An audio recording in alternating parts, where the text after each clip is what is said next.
Hi guys! For today's video ay magluluto nga pala ako ng ginataang talbos ng kamuting kahoy. So malapit lang din naman ito sa bahay guys. At dito nga lang ito sa likuran ng aming bahay. Kaya nanguha na nga kaagad ako guys para nga magula din namin ito. Kasi ulam nga namin ito guys sa tanghalian. Yung mga pinakang usbong nga lang pala yung pinangkukuha ko dito guys. Dahil ito nga lang yung pwedeng gulayin.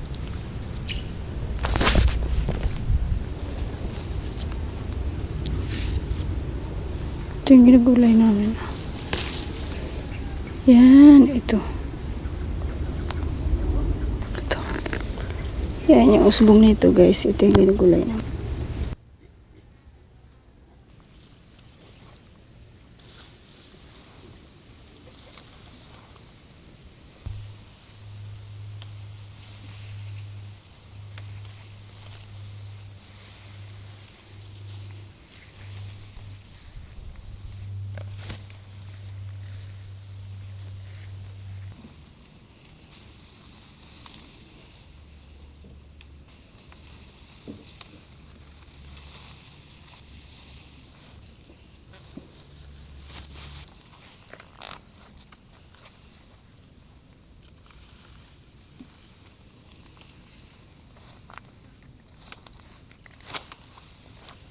Gulay.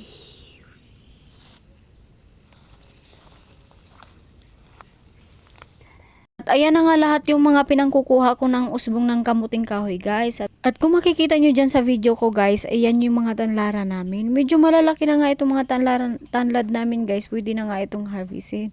Kaso nga hindi pa namin na-harvestin ito dahil mura pa nga ngayon yung tanlad guys. Kaya harvest nga lang kami dito ng tanlad guys kapag nga mahal yung kilo nito. Parang kahit pa paano hindi naman kami lugi.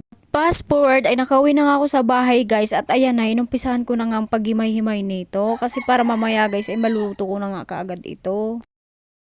At pagkatapos ko nga palang naghimay-himay nung talbos ng kamuting kahoy guys at ayan ipiprito ko na naman itong tapa. Ito yung ihahalo ko guys dito sa ginataang talbos ng kamuting kahoy. Masarap nga ito ihahalo guys pero kailangan iprito nga muna ito para kahit papano maluto-luto din ito kasi pinausukan lang kasi itong isda na ito guys.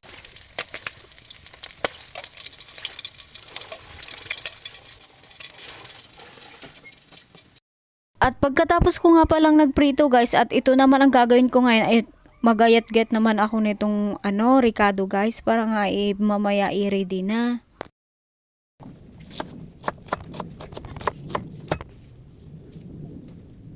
A few moments later.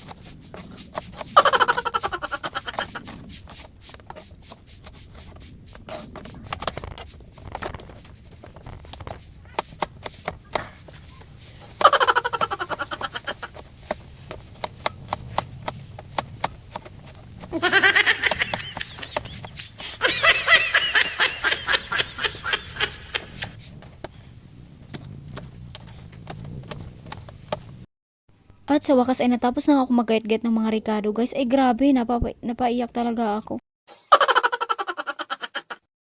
At sunod ko na nga palang ginawa guys ay ito, hinimay-himay ko na nga itong tapa na pinirito ko kanina.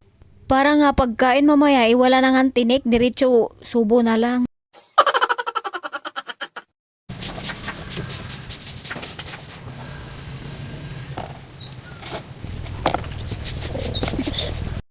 At sa wakas ay tapos na nga ako sa paghihimay. So umpisahan ko na nga yung pagluluto guys.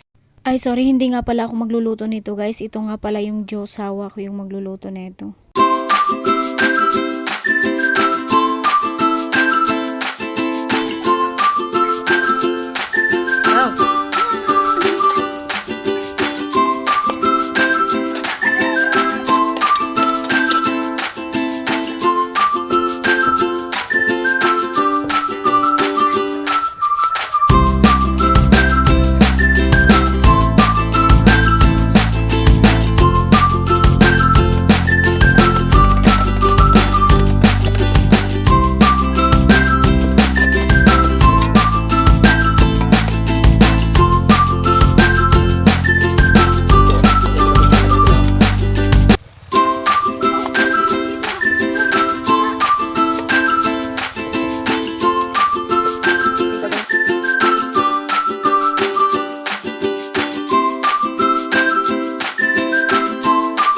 nagsalad.